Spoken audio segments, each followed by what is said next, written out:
A good afternoon, a good morning, and a good evening to everyone joining us from across the world. A warm welcome to our continuing journey under the Girls in ICT for Inclusive Digital Transformation webinar series, which is proudly hosted by DS Knowledge Lab, the capacity building and training platform of DS Consortium. This session, From Support to Success, Mentorship and Emerging Voices in Tech, is the second in our three-part dialogue series commemorating International Girls in ICT Day. Earlier this week, we hosted a deeply resonant session exploring the regional inclusion landscape in tech across the Americas, Africa, and Asia. We discussed systematic barriers, transformational initiatives, and the strategic roles of mentorship and representation in building an inclusive digital economy. Today, we deepen our conversation, zooming in on mentorship, skills development, and capacity building as a tool for shaping careers and spotlighting the emerging voices of young women building Africa's digital future. Our objective is clear: to highlight the importance of structured support in the journey of young female professionals in tech and amplify the voices of those paving and walking those very paths. Joining us for this fireside style panel are two very brilliant voices who reflect both the institutional wisdom and the emerging promise of Africa's digital ecosystem.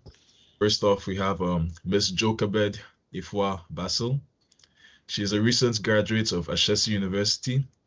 Jochebed is a rising AI and software engineering professional and tech lead at Mayarisa, a health tech startup she co-founded. She brings insights into the lived realities of young African women entering tech, navigating systems, founding ventures, and mentoring others along the way. Second, we have Ms. Mason Khalil. She is the head of learning and talent development at Apparel Group. Mason brings over a decade of experience building inclusive learning ecosystems in the Middle East. Her work spans coaching, structured mentorship, and corporate LD. She's passionate about developing high potential women into the next generation of leaders. And this session will be moderated by the principal consultants of DS Consortium. And we're honored to have them over here. Hi, good afternoon, good morning, good evening, wherever you're joining us from. Thank you very much, Andrew, and thank you to our speakers for making the time to be a part of this continuation in the Girls in ICT webinar series.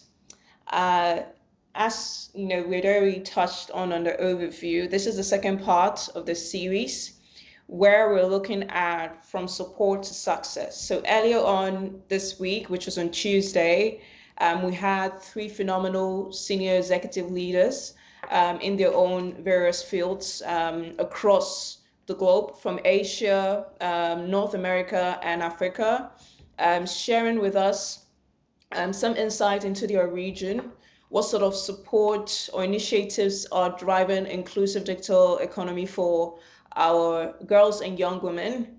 And of course, they touched on very important, insight in what is happening in their region, the sort of initiatives that are happening both on the academia side, the institutional side, and even on the governmental side.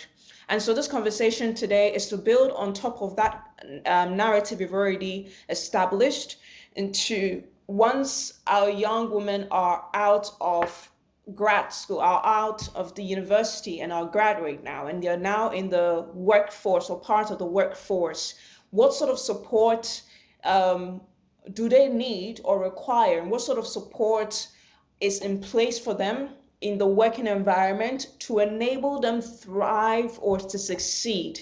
And also for those who are already existing in the workforce and are looking to transition from non-technical to technical, or already existing technical roles but want to grow up, because we realized from our last conversation we need more women leaders, women in leadership position to influence the digital inclusive environment we're looking to have.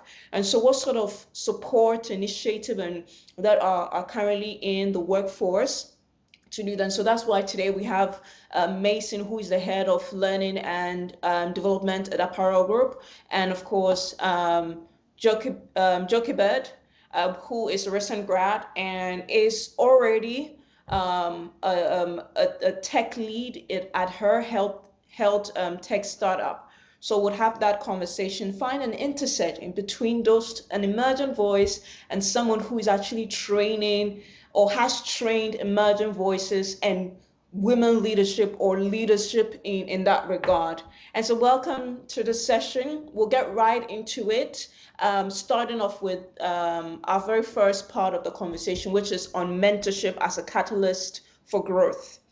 And so the theme, of course, anchors today's conversation on mentorship, which is the first part of it, and structured guidance and, consistent support that can completely reshape the professional trajectory of young women entering tech or who are already in tech. So, Jochebed, you recently graduated from Ashesi University. You finished with magna cum laude. And so I'd like to better understand what sort of a mentorship experience, both formal and informal, that gave you some form of clarity or confidence, on your journey into tech, choosing computer science first off, and your journey into becoming a startup, running a startup, starting a company, and, you're currently also, I understand you're currently in the workforce now. So if you could share with us, what sort of mentorship experience, both formal and informal, that gave you a bit more a sense of clarity or confidence in your early career journey. Yeah, sure. Thank you so much. First of all, I would say mentorship, I've undertaken so many types of mentorship right from when I was in high school, and that led me to choose computer science as my major. I went through the Ahaspora mentorship program, where we had well-trained mentors to guide us through our career path to choose a major. And amongst all the mentorship programs that I've been through, I would say one that really had an impact on me was in my first year in Ashesi University. That was the Ashesi Job Shadowing Program. There was this opportunity and I just decided to sign up. And fortunately for us, we also had the chance to choose what field we would like to be mentored in. So I decided to choose health informatics because it was a very intriguing field for me. And I had already had bad experience in the health space in Ghana. So that was like my passion to pursue. And at the same time, unfortunately, amongst the mentors available, there was no one in that space. However, they were able to pair me with someone in a similar space, that's in the health economist space.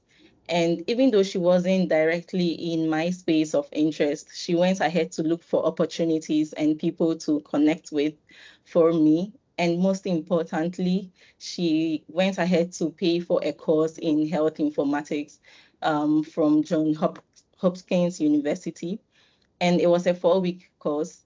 And I took the course and it really gave me a good insight and background on health informatics and how data science works in that field. So that really confirmed for me that that was the pathway I wanted to take during my journey at Ashesi University. And along the way at Ashesi too, there have been so many mentors for me working in the different departments. I've had so many people to talk to in different capacities and in different perspectives as well. So yeah, that has been my journey with mentorship. Great, great. I'm happy to hear, you the practical mentorship you've had at Haspera, which the mentorship that you had, Job shadowing. yeah, and the shadowing that you had, which actually helped you sort of like give you a sense of clarity in your career journey. I understand you're a peer mentor. So it was a bit called, why exactly did you choose to be a peer mentor? Mentor your colleagues and also, working as a tech lead for Myaris. I'm sure you're working with your peers as well. So if you can give us a better sense of why you chose to be a peer mentor. Was there a moment in the journey of you receiving the mentorship that you realized that my colleagues are lacking, are at a disadvantage, or I'm at a point of privilege. And you mentioned some of the various mentorship you went through, the John Hopkins mentorship, initiate, where you got to sort of like get a better sense of which career trajectory you should go to. You got some form of skill training as well. And so let us understand, what was the motivation to be a peer mentor? Was there a skill gap you realized with your colleagues? What was that skill gap you realized with your colleagues, and why you actually decided to be a peer mentor? And then we can take it from there. Yes. So, as I said, my mentorship program or my mentorship journey started when I was in high school and I joined the Ahaspora mentorship program. It was something very new I had never seen before. And because it was new as a program as well, they had limited slots. And for instance, from my school, we were just 5 people selected out of 300. So you can imagine. And from that program, we gained a lot of skills, especially soft skills. And I realized, going back, I realized that there were so many other people who could have benefited from that experience. But then we were already in our final year, and also COVID hit. So we were mostly virtual, and I didn't pursue the idea. However, when we went to Ashesi University, I remember in our second year, we were sent the opportunity to volunteer as career peer advisors, but also as counselors with another department. So I thought of it as an opportunity to put myself out there and also impact people with the kind of knowledge I had received previously.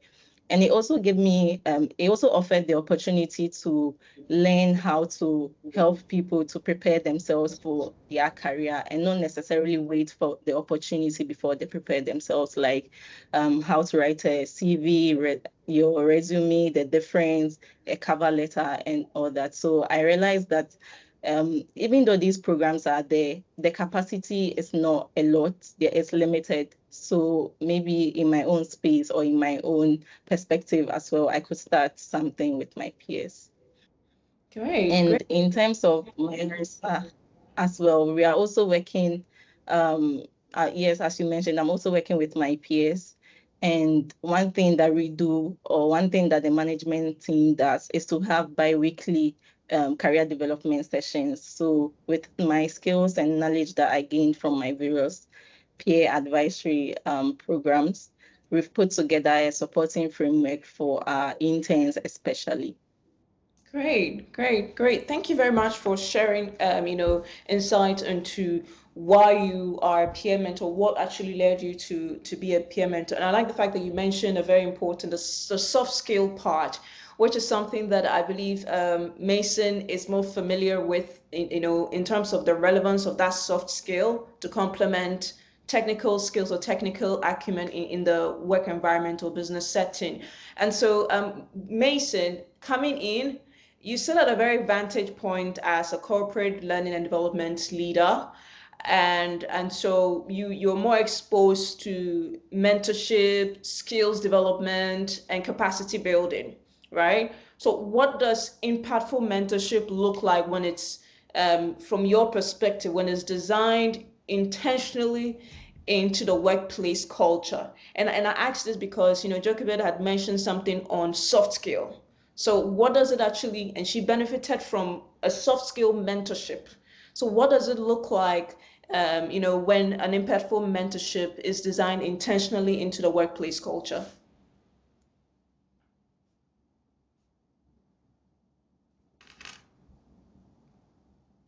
I think, Mason, you are muted. Yeah, sorry. Thank you. Thank you very much for inviting me, first of all, and make me participate in this important topic, actually, that it's very near to my heart, let's say.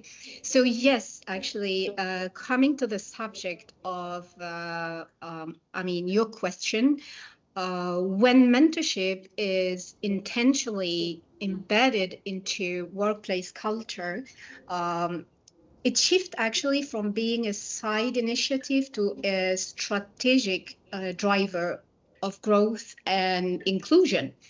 So impactful mentorship is structured, goal-oriented, and personalized. Not just about occasional advice, but about building a relationship that challenges, support, and expands someone's vision for their career, actually. So, in organizations that do this well, we often see mentorship linked to real development plans.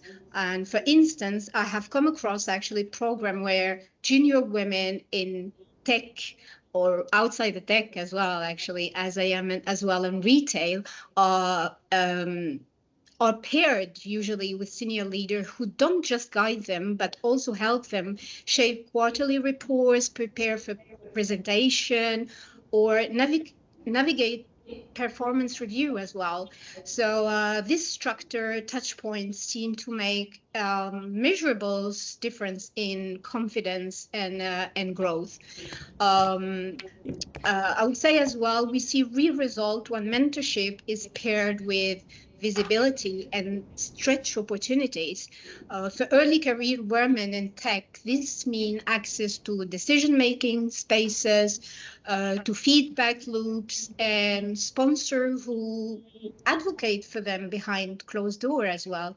So I have seen actually cases where mentees were giving the chance, for example, to go present in leadership meetings or lead smaller projects outside their usual scopes. And that small shift actually, which is significantly raised profile and fast tracked their development.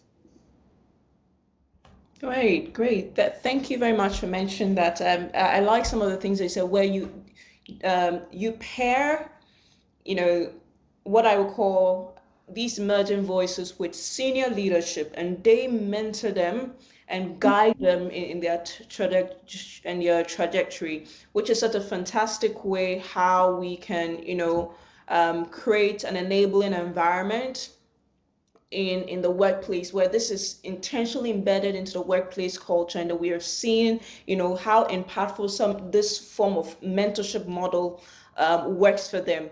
Now, we talk about high performing, early career women, and then of course we have an example on our call today. We have Jochebed, who we can consider as a typical example of a high performing early career woman, right? Where she's went on to study computer science, started a tech company, is leading a tech team. Along with all of that, she's a high performing, early career woman.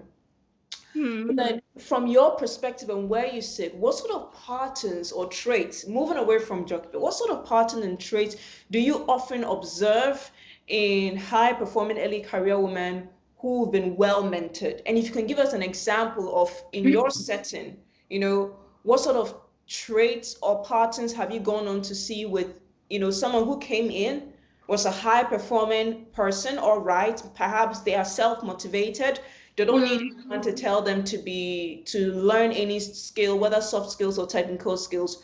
But then because you have intentionally designed the workplace culture to include mentorship, this person is paired with, a senior executive or manager, and you saw something come out of that. If you could tell us, what sort of pattern or traits do you usually observe when it comes to high performing early career women who've been well mentored?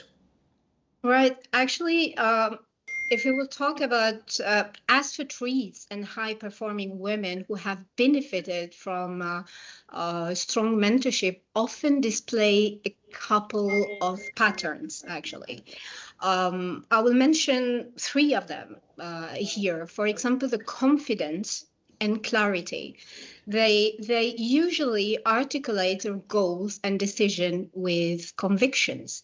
So I have noticed they are often the one who volunteer to share updates in meeting or proactively align stakeholders, not because they have to, because they have built self-assurance through support, of course. Secondly, I will say risk readiness.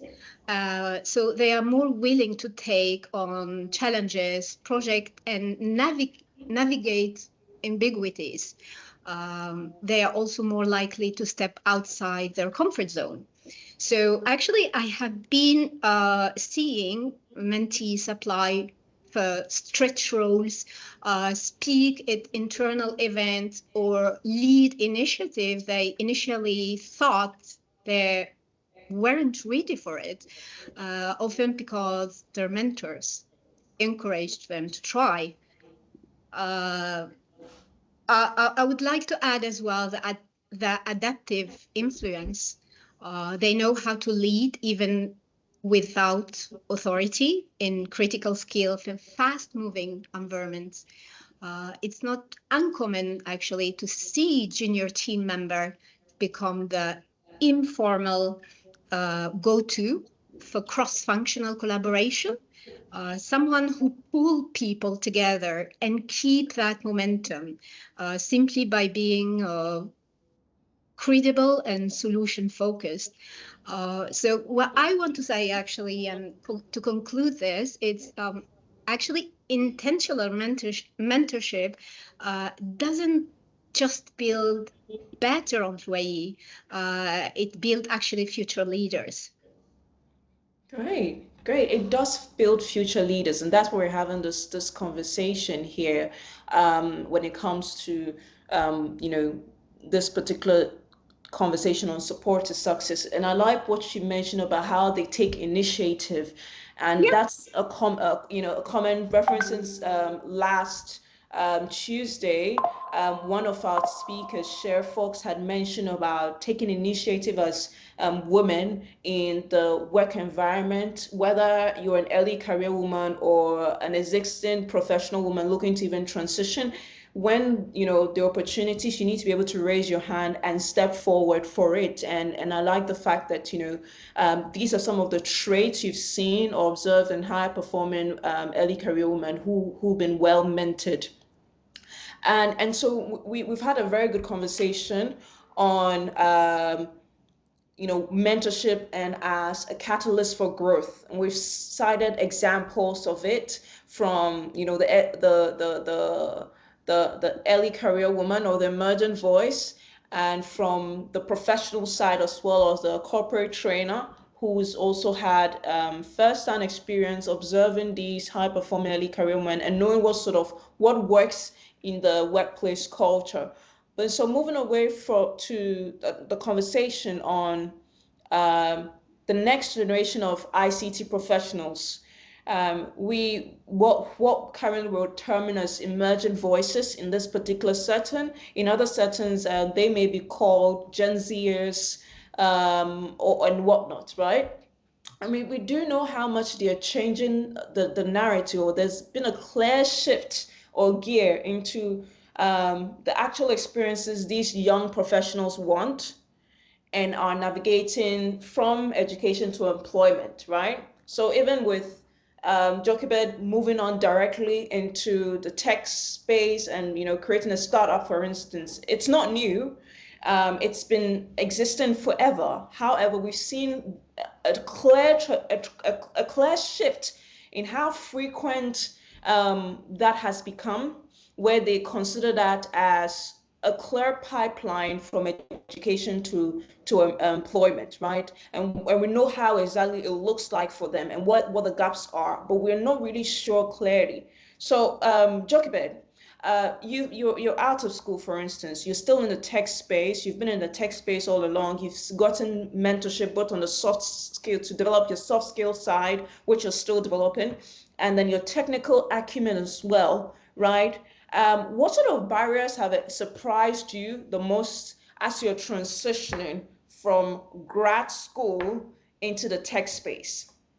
What sort of barriers? And I want you to take that perspective as also someone running a tech startup now, and someone also working, in a corporate setting.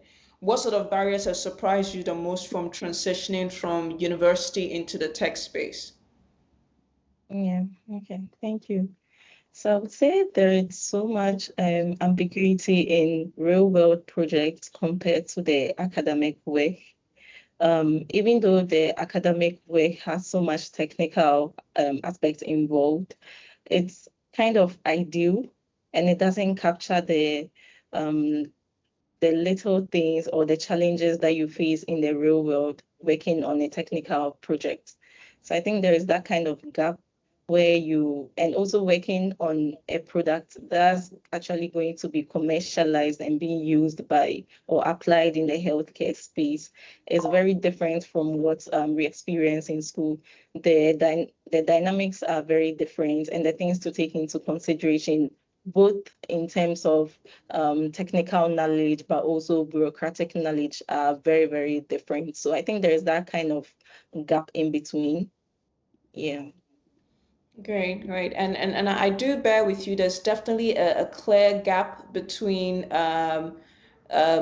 what is taught in school or in the universities and what is actually in the corporate world. There's a clear sort of like mismatch in there, and it's, of course, we'll definitely build on that conversation as it goes. So what do you believe academic institutions and early employers can do differently? You've shared, your observation, that there's a clear gap, there's a sort of like a mismatch between what we actually are being taught in school and what, when you come into the job. I don't even want to use belief because we want to be fact-based in your submission. What should be the clear direction to ensure that there's synergy between what's taught in the classroom and what's on the job? Okay.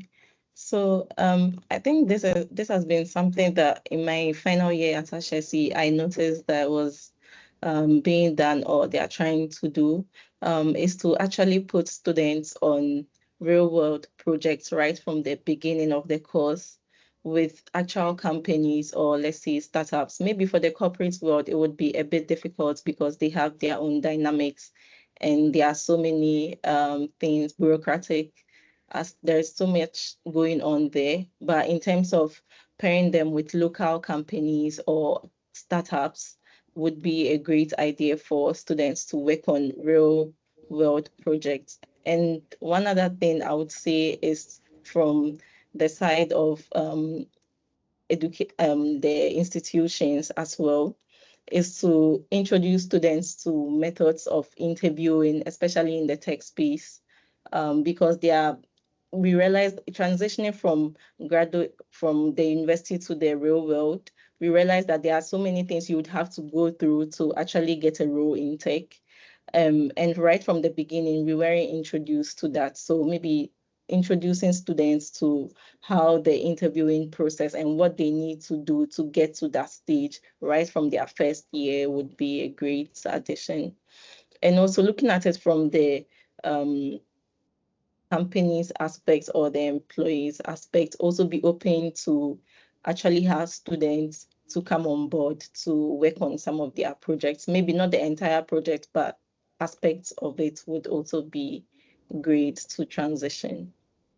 Good to hear that perspective. I think you mentioned something about real cases, and a good school example, a good university example that uses real case studies is Harvard, which we're very much is a case-based. Their programs is often well, this might be in the MBA level, but we do understand as a clear cut across where their training model, the pedagogy of learning is use cases. So they use business cases and actually train them. So they're not too far off from what the real world is. And perhaps that's that's a clear example of what perhaps would, create some form of synergy between academia and the corporate world, having some form of experiential use cases for students or young emerging voices to familiarize themselves in, is definitely a way to go. I think internships are also another way to go, or clearly a policy focus is also a way to go when it comes to creating, a synergy between these two variables, so that the support for the next generation of tech is not so differently and is quite similar. Now, Mason, moving on to you, you have seen, you work in the L&D department, you're the head there, and you've seen how support, supporting young careers has gone. You've seen even how when it comes to transitioning from one role to another has gone, right? You've seen for high performers, for what we may term as medium or low performance, you've seen all of that. You've gotten more insight into that. And so how do you see your department supporting, fragile transitioning from training to talent? What sort of models do you think have been working for you in particular? And when I say models, what sort of skill training, both technical and non-technical skill training models do you think work particularly well? And I want you to consider it from the perspective of a recent grad, that's the very first case, and someone who is already in the system and is trying to progress their career. What sort of models actually work particularly well? All right. So let's talk about the reality behind the education to employment pipeline. So for many young professionals, especially women, actually, it often feels like crossing a bridge that is only half built. They are academically prepared, but when they step into the workplace, they hit invisible gaps, right? Mm-hmm. So here we are talking about in confidence, in communication, in real-world application of technical skills. So this is where the learning and development can play a transformative role. So when L&D steps in early, ideally from onboarding and not months later, we can bridge that gap with practical constructual learning, actually, not just coding, for example, or product training, no, but we coach on influence, on resilience, and navigating corporate dynamics. And I will talk about actually the model that works particularly well. For me, it's the blended pathway approach, which means combining mentorship, learning groups, short skill-based model tailored to real team deliverables, program like reverse mentoring and body system as well, and that empower junior employees to integrate faster and feel seen, actually. If I will go back now and explain a little bit about each approach that I spoke about. So the mentorship, you know about it, is one-on-one guidance from someone more experienced who helps the junior employee grow professionally, sharing advice, feedback, and support. Then I said peer learning groups, and that is small groups of employees at similar level, usually, who learn together by discussing, challenging, sharing insights, and solving problems collectively. It builds actually confidence and collaborations. Then we do as well the short skill based models, and this is a quick focus training session, usually it is online, that teach specific and practical skills like how to lead a meeting, give feedback, or use a new tool, for example. These are usually action oriented and designed for immediate use. The tailored real team deliverables, it's more actually training which is customized to support actual work, the team are doing. Not just theory, though. For example, if a team is launching a new product, let's say, so the learning model might include project management or product storytelling. And the one that I really appreciate really much, and that I use pretty much actually within my actual position and job, because I myself need it, it is the reverse mentoring. And that we are talking about the Generation Z, actually. This flip the traditional mentor mentee relationship. It's a younger or less experienced employee, often from a different generation, background, or skill set, who mentor a more senior leader. and you know, it's like in topics like digital trends, diversity, or the Gen Z work mindset. So all that, they are brilliant on it, right? I mean, coming to me, talking about TikTok and marketing and Instagram and all that. I mean, I'm completely. I mean, I know what is it about, but they are great on it. They was born with it actually. So yeah, it create two-way learning and build empathy actually, and that it's a great part of learning and approach as well. And then we have as well the body system, which it's pairs a new joiner with a slightly experienced peer, not the manager though, but someone who has been in their shoes actually. The body help them to settle in, answer questions, and informally guide them through the company's culture, tools, and unwritten rules. It is actually the transition and builds belonging in somehow. So the transition from training to talent is not just about teaching hard skill. Actually, it's about building confidence, creating psychologically safely, and designing learning that mirror real business challenges, and that there where L&D actually becomes a true partner in talent acceleration. Great, fantastic to hear that. You know, where you shared the various dynamics, you know, where you touched on the onboarding side of things. You touched upon how there's a senior, you know, executive or senior manager coaching them or mentoring them.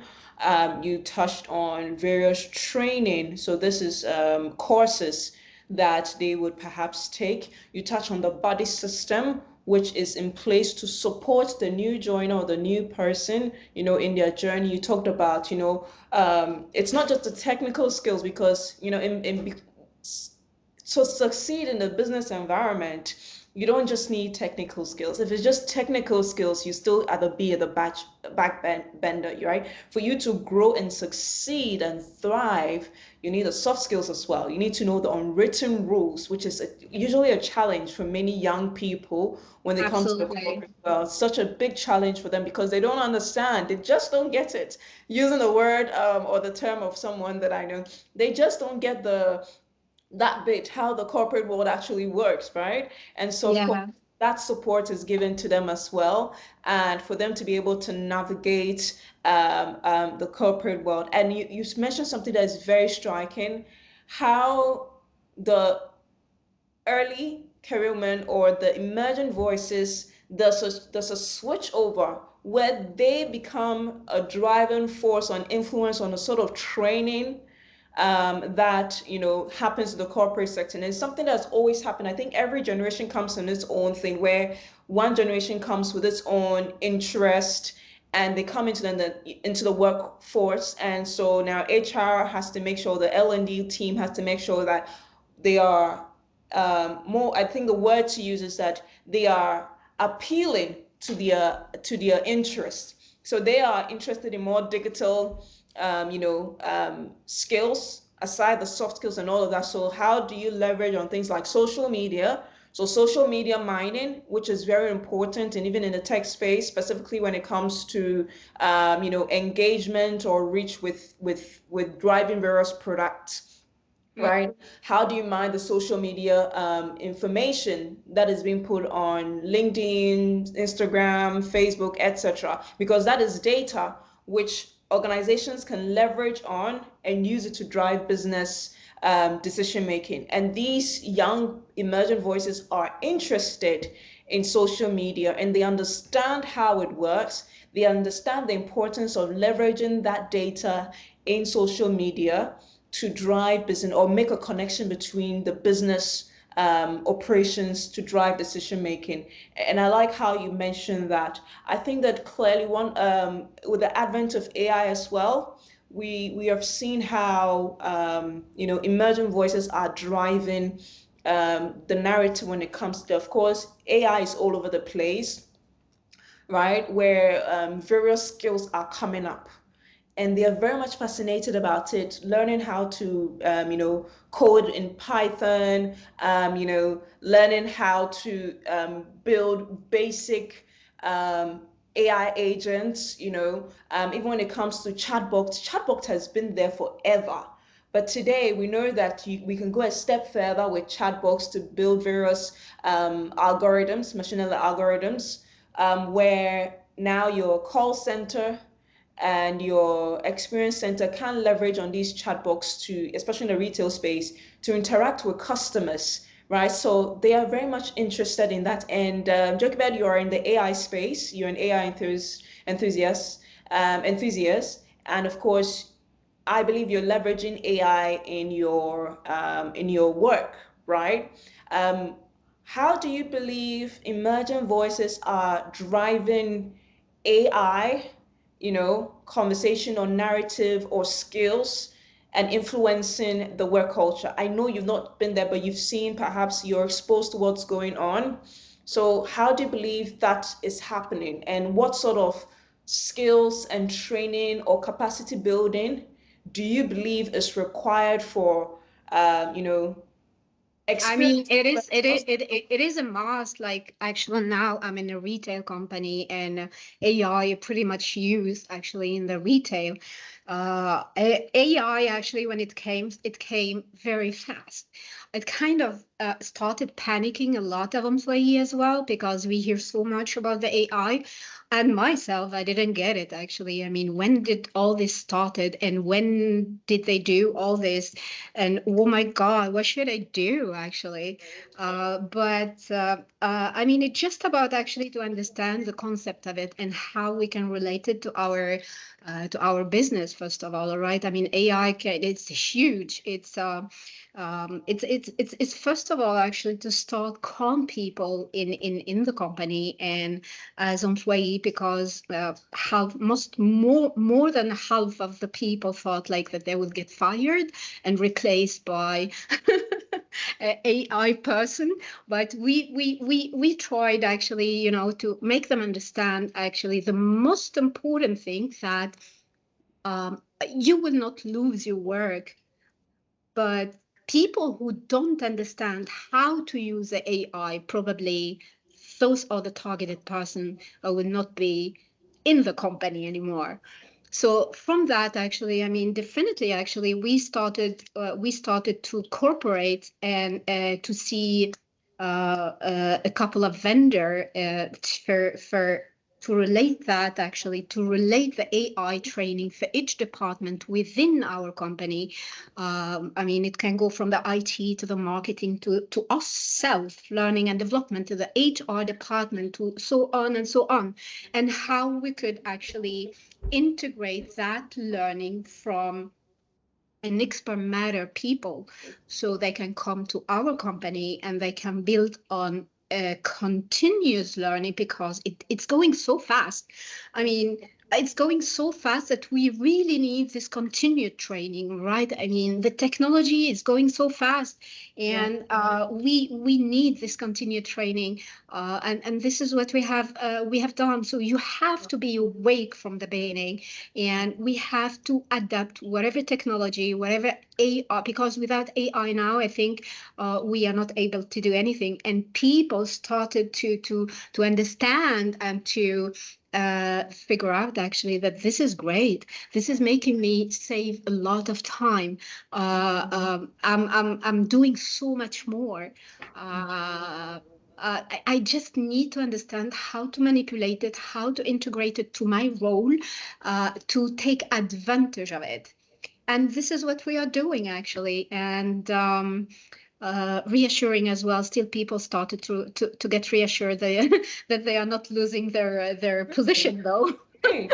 That's such a fantastic, initiative that's happening in the workforce or organization. And I'm going to link it quickly to what, of course, we do, and then give Jokbia the opportunity again just to touch briefly if she has anything to add on this one. And so here at DS Knowledge Lab, we have a specific tailored program called AI for Business Transformation, which is quite similar to what you've talked about. It's designed for leaders and decision making to understand and explore the application of AI in their specific roles.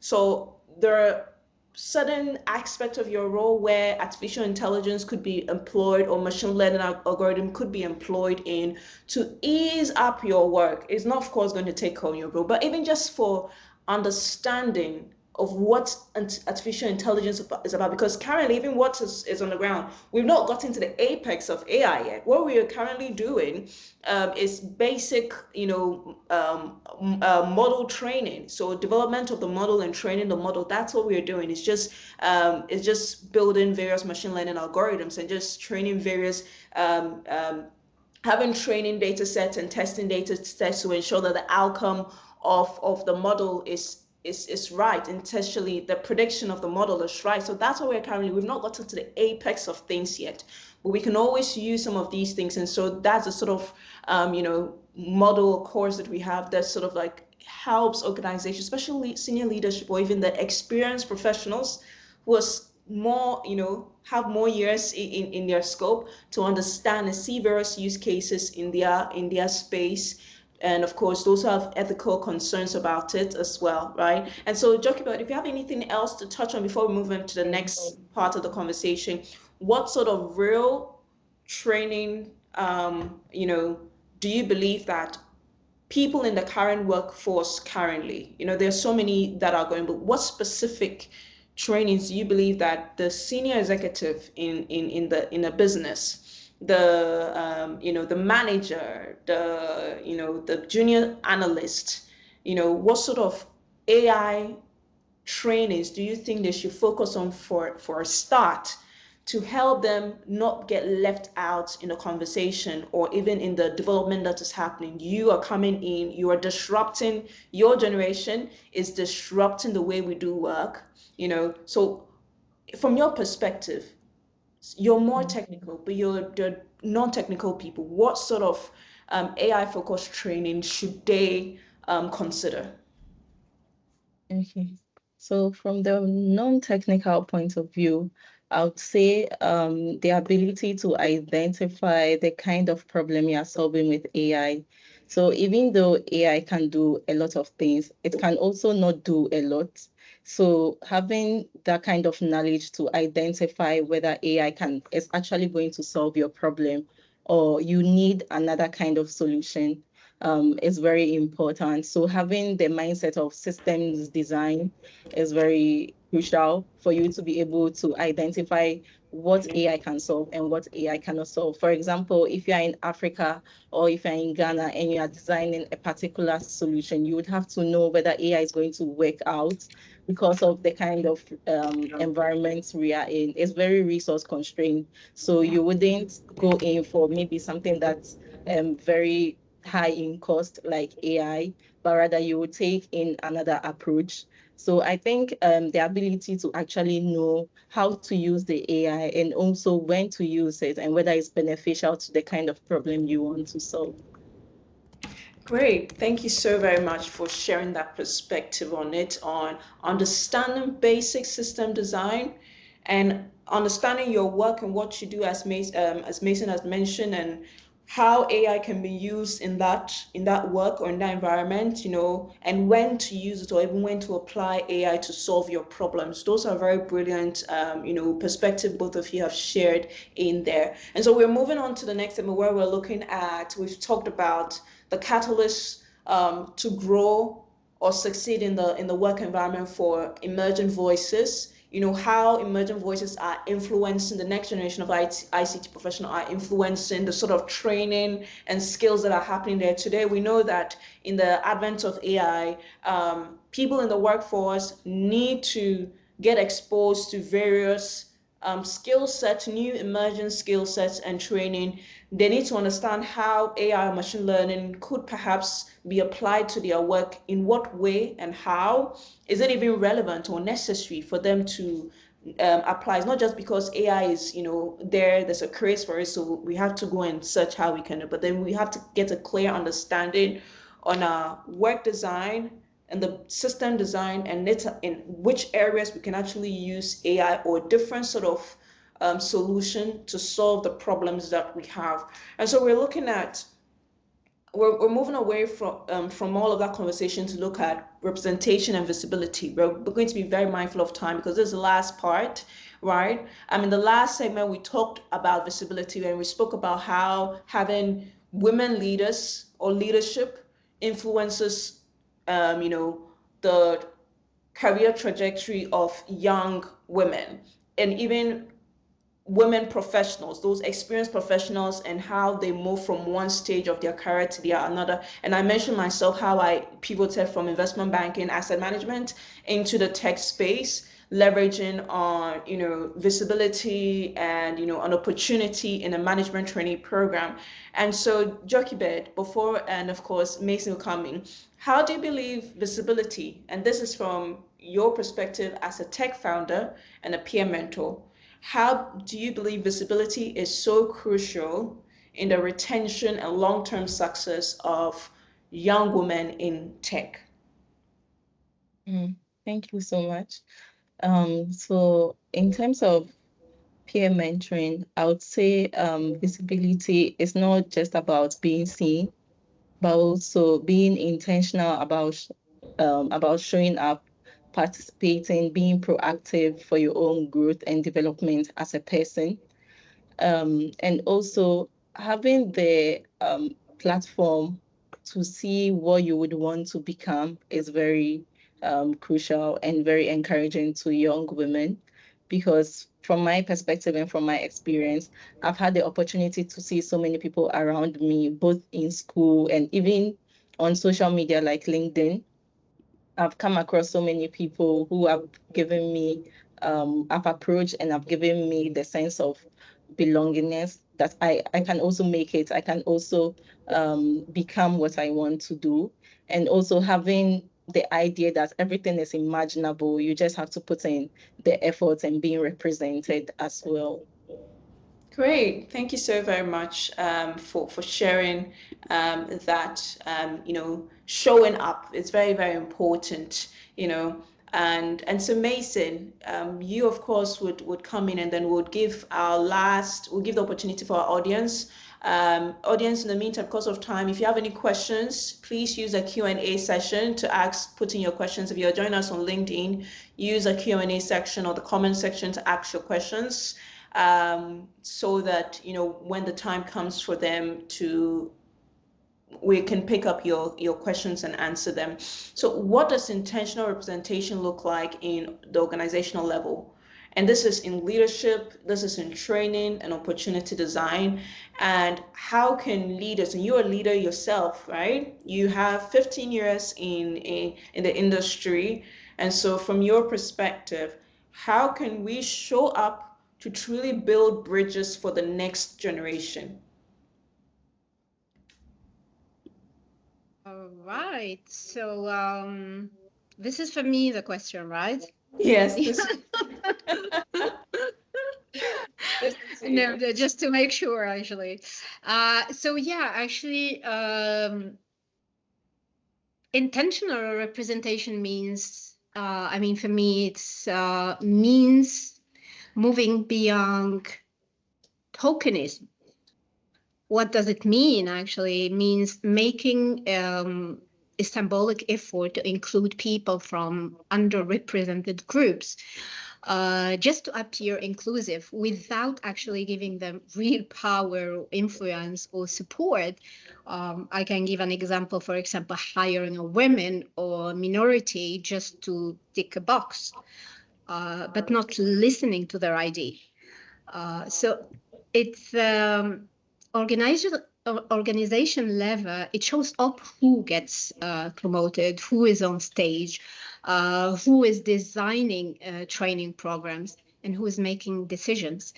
It's about creating system where diverse talent is not just present; they are empowered and visible. In leadership, that means ensuring succession planning includes women and underrepresented voices. In training, it's showcasing diverse role models in case studies, in video, facilitators. In opportunity design, I would say it means equity in access to high impact projects and development pathways, not just for the loudest voices in the room. So yeah, this is what was the second question was actually I don't know if you have something to say there, but how can leaders show up, you mean? So I think what you said, definitely, how do we truly build bridges for the next generation? But I think what you mentioned is an indirect way, having more representation, having a diverse space, because of course, if someone is of a different racial or ethnic, group, or even a female, and then sees that person in leadership, that's a way where we're building the bridges for the next generation. Because usually when you see someone do what you aspire to do, it encourages you and gives you the confidence to go on. And so with that being said, we'll look at our Q&A session. I'll hand over to those on the floor. If there are any questions that anyone would like to ask us, if there are any comments anyone would like to pose to us. We are quite a small number, so I don't anticipate so many questions, but please feel free to put it in the chat section. We have just less than 10 minutes for Q&A, but there's something that I really want to start now. Mason and Jochebed, do you both have any questions for each other? It's something that we wanted to do in our last webinar, where we realized some of you, there were some very important comments that had been made or perspective that had been shared. And so we'd like to give you the opportunity. Is there, a question you'd like to ask each other, or a comment or follow-up or an addition to what each other said? From my perspective, actually, I'm good, actually, but I completely understand. I mean, when she's talking, as of like I have so many other employees and colleagues around me. Just thinking about the scenario of it. So I don't really have specific question actually, but I would like actually to. I would like to just hear her reflection from a mentee and from just a new beginner actually in the end participating actually in all this. What her call to action, let's say. Yes. So that's definitely a good question to ask. I don't anticipate there are any questions on the floor today, but that's a great thing as well. It means that our conversation definitely went, hit home. There's a clear understanding on what support is required to succeed in the workspace. And so we'll give you opportunity to give your call to action or reflections. I think Mason has already set the tone for Jochebed. So Jochebed, what's your call to action or reflection? And you have just a minute to do that. Okay, yeah. So I would say it will be very important for everyone to take responsibility for being proactive in their own growth and development, because it has helped me so much as an individual and also given me the opportunity to give back to other people. And also prepare yourself or prepare oneself even before you come across opportunities. And because you never know what great opportunity is going to come your way. So having your resources or having your items well prepared would help so much. Great, great. Thank you so very much for that. Mason, your reflection or call to action? Yeah, I would say actually as a learning and development leader, but as someone who has seen the power of mentorship, visibility, and intentional culture shift over many years. I mean, we often talk about talent, but what truly unlocks potential is access. So access to guidance, to opportunity, and to belief. And that's where we come in actually as mentor, as manager. It's easy to talk about inclusion. The real impact comes when build systems that include, promote, and sustain diverse voices, especially in a space like tech, where barriers can still be very high. Yeah. Right? Yeah, I mean, what I want to say is for every young woman stepping into this field, you deserve to be here, and you deserve leaders who show up for you with action, not just words. And for every leader in this virtual room, actually, your influence is your responsibility. So use it. Sponsor someone, share your platform, make space, and then you can step aside when needed. That's Great. it. Great. Thank you so very much for sharing those reflections. Thank you, Jochebed, for sharing that reflection and where just to summarize what you both shared, an entire conversation for today is the fact that there's a mismatch between academia and then the corporate world. And so we need to figure out how to build that. And you mentioned use cases are a great way to do that. Showing up is important. There are various support models that are existing today in the work world to ensure that women are succeeding, right? Of course, emergent voices are influencing the narrative, and so the sort of skill sets or the skills and training capacity building happening in the work world today, or workplace to the workforce, they're driving that conversation or narrative. Today, AI is very important, and regardless of your role, whether technical or non-technical,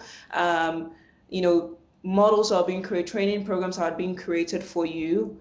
Whether it's analytics training, early, analytics into data literacy, or even basic AI for business transformation, all of that is being put in place to help you do that. So this, of course, builds onto our next conversation where we would bring in experts from the public sector. So these will be policymakers, and then those in academia, or those who actually formulate training programs, to see whether or not why don't we have a synergy between the two of you, and how we can create programs or courses or policies that mirrors each other and ensure that we are not just creating an inclusive environment, as you just said. There's so many elements that goes into that, but we're ensuring that there's synergy between the education we're given to young women to ensure that you're able to succeed in the corporate world. And so thank you so very much. I appreciate your time and your perspective.